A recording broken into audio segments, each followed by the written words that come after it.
స్కూళ్లు కాలేజీల రీఓపెన్ తో రవాణా శాఖ అధికారులు ఇప్పుడు ఫీల్డ్ లోకి దిగారు. ఫిట్నెస్ లేని బస్సులు కనిపిస్తే ఫైన్లేవీ ఉండవు, ఏకంగా సీజ్ చేస్తామని హెచ్చరిస్తున్నారు ఆర్టీఏ అధికారులు. ఇవాళ ఉదయం నుంచే రాష్ట్ర వ్యాప్తంగా తనిఖీలు జరుగుతున్నాయి.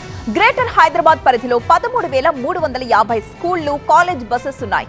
జాయింట్ ట్రాన్స్పోర్ట్ కమిషనర్ ఈ మేరకు సమాచారాన్ని అందించారు. వీటిలో 5,000కు పైగా మాత్రమే ఫిట్నెస్ పూర్తి చేసుకున్నాయని, మిగతా అవి త్వరగా పూర్తి చేసుకోవాలని కోరారు.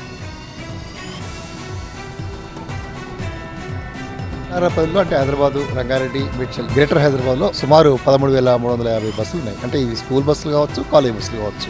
వీటన్నిటికీ ఇప్పుడు చాలా మటుకు అంటే హైదరాబాద్లో అయితే 1000 పైన, తర్వాత రంగారెడ్డి, మేడ్చల్ 2 జిల్లాల్లో కూడా 5,000 పైన, అంటే 5,200, 5,400 అలా ఉన్నాయి. సో మొత్తానికి ఇవన్నీ ఫిట్నెస్లు అయిపోయినాయి. అంటే ఎవరైతే బస్సులు, స్కూల్ బస్సులు కానీ కాలేజ్ బస్సులు కానీ వాడాలనుకుంటారో వాటి ఫిట్నెస్ అన్నీ చేసుకున్నారు. ఫిట్నెస్ లేకుండా ఎవరు రోడ్డు మీద రావద్దని కోరుతున్నాము. వస్తే మాత్రం సీజ్ చేస్తారు. ఇప్పుడు విజిలెన్స్ టీమ్స్, తర్వాత రెగ్యులర్ ఆఫీస్ టీమ్స్ ప్రతి ఆఫీస్ అన్ని రోడ్ల మీద తిరుగుతారు. సో దేర్ఫోర్ ఎట్టి పరిస్థితుల్లో కూడా ఫిట్నెస్ లేకుండా స్కూల్ కానీ కాలేజ్ బస్సులు కానీ రోడ్డు మీద రాకూడదని మా యొక్క విజ్ఞప్తి.